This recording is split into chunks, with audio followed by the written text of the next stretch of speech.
Bom dia, senhores. Domingo de chuva. E eu recebi um texto, que assim como recebo praticamente quase todas as semanas, do Coronel Cláudio Vogt. Então, hoje eu recebi um texto assim muito interessante, porque isso aqui que tá escrito acontecia aos domingos. E o texto se chama Camisas Perdidas. O objetivo desse trabalho é apresentar ensinamentos que brotaram da análise das brigas de outrora. A causa é nobre, deixar para os jovens de uma cidade melhor. Em alguns domingos à tarde, não havia o que fazer em minha terra natal, o nosso Sarandi. Os rolos de filme não vinham de Carazinho, não havia matiné. O ônibus do Itapajé de Frederico Westphalen quebrava na estrada de chão, não havia jogo no campo do Harmonia. Acompanhava então o pai, o senhor Fredolino, o senhor Arduino Giovannini, o senhor Tobias Bach ao Bar do Matei.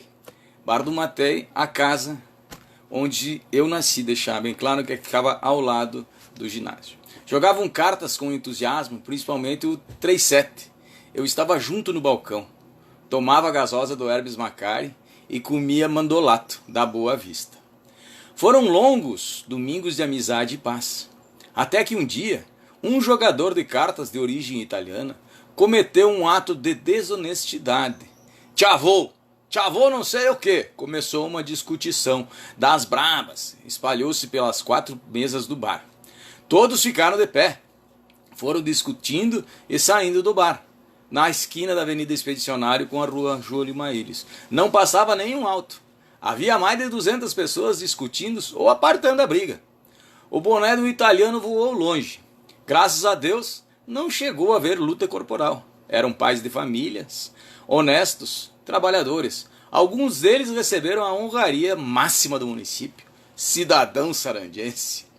Aquela turma de boné e suspensório, no jogo de cartas ou na vida, cultuava a honestidade. Sem esta, o mundo perdia o brilho. Eram felizes com pouco. Eu me emociono quando me lembro daquele episódio. A briga não começou em respeito à presença de uma criança. As ondas sonoras das EYZ-36 atendiam o pedido de uma loira de blusa amarela, professor apaixonado com Newton César. Havia coisas bem mais importantes. Palavras não são como flechas, podem ferir. Brigas são como portas, podem fechar para sempre. Numa noite de verão, eu me deslocava pela rua Tiradentes, queria comprar pastel na rodoviária do Senhor Alves. Estava havendo uma grande confusão. Informei ao pai, amigo de brincadeiras e perigos. Ele me disse para não apartar a briga. Os que apartam, às vezes, acabam morrendo. Alguns homens estavam tentando segurar o motorista da patrola. Movido pela curiosidade, cheguei mais perto. O furioso homem, seguro pelos braços, jogou os pés contra o rosto do cidadão que havia lhe magoado. Uma multidão era testemunha de mais um escândalo daquele competente profissional. Dependente químico, sem nenhum tratamento, já não escondia o tremor nas mãos. Não havia cultura de internar nem de tratar. Numa época em que não havia prontuários, nem esperança. Eu ainda era pequeno, mas assisti com tristeza ao que parecia inofensivo. O Brasil salva apenas 30% dos alcoólatras. Ser inteligente é não começar. Quando o Dr. Jonas Anquete, filho do Máximo, era o presidente do Harmonia, fui ao clube à noite para comprar sonhos.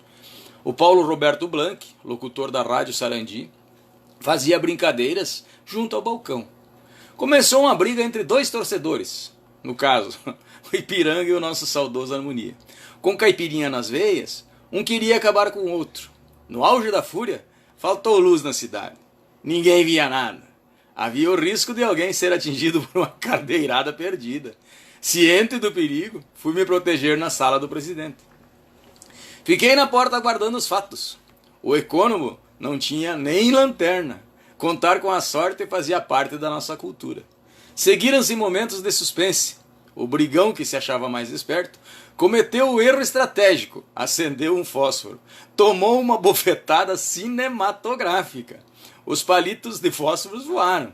A situação piorou. sem luz, sem fósforo, sem lanterna, como um ferido.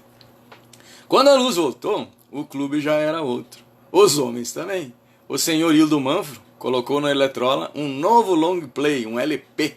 Era um garoto que, como eu, amava os Beatles e os Rolling Stones. Ao chegar em meu lar sagrado, a mãe Jovilde me perguntou sobre os sonhos. A causa do conflito foi a personalidade forte dos envolvidos. O orgulho provoca discórdia. A humildade é marca dos grandes homens. Nos anos 50 e 60, não havia briga de torcidas em Sarandi. Fato elogiável. Futebol é arte e alegria. Violência nunca foi futebol. A briga mais longa ocorreu na época do ginásio, durante um jogo de futebol realizado num gramado que havia ao lado de cima do ginásio Sarandi. Um zagueiro marcava com rigor um centroavante. Começaram a discutir, trocaram socos e pontapés. Por mais de meia hora, não houve perdedor, nenhum deles caiu, não cansaram, não aceitaram ser apartados. Os colegas de aula ficaram admirados pela coragem e resistência dos contendores. Na verdade, a gente pensa que conhece os irmãos. As camisas ficaram imprestáveis. Ainda hoje, é difícil ensinar aos estudantes saber perder. Um queria apenas fazer gol, o outro não queria deixar. Ambos estavam certos, mas a deslealdade não deveria ter entrado em campo. O homem de caráter joga limpo. Num baile realizado no antigo Salão do Ipiranga, o soldado Paiani foi atingido por um tiro de revólver nas costelas.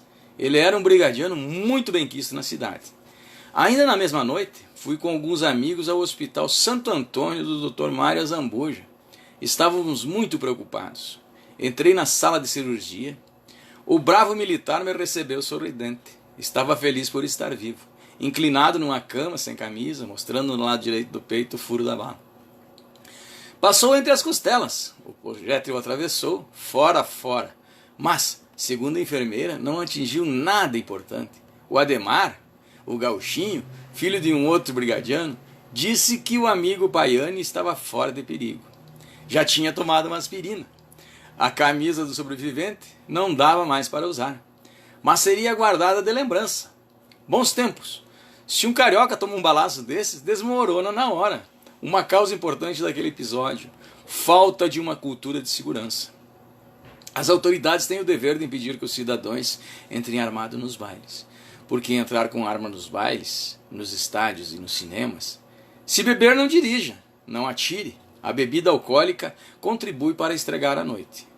Meus jovens, o povo sarandiense sempre foi religioso e pacífico.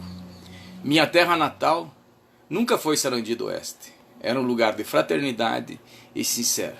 Guris pobres brincavam junto com os guris ricos. Os médicos sabiam o nome dos pobres, atendiam e curavam sem cobrar papelada. Tudo era para todos. Quando fui estudar na Academia Militar das Agulhas Negras, na AMAN, em 1974, nos primeiros dias, 2 cadetes brigaram. Eram de regiões e culturas diferentes. O então capitão Cupertino, comandante da 2ª Companhia, fez uma formatura para explorar o episódio. Transmitiu orientação e experiência. Conclui sua eloquente fala, dizendo: a melhor briga não vale a camisa. A paz é um objetivo nacional permanente. Por Cláudio Frederico Vogt, amigo, coronel do Exército Brasileiro. Tá aí, gente. Como mudam os tempos, né? Cláudio fala aqui nos bailes, nos futebols, nas coisas, na igreja. Hoje em dia tá tudo mudado. A gente já não vê mais como era. As coisas mudaram. Nem certos alguns aí que pregam alguma coisa são os mesmos que valem o respeito. Bom dia, coronel. Bom dia a todos.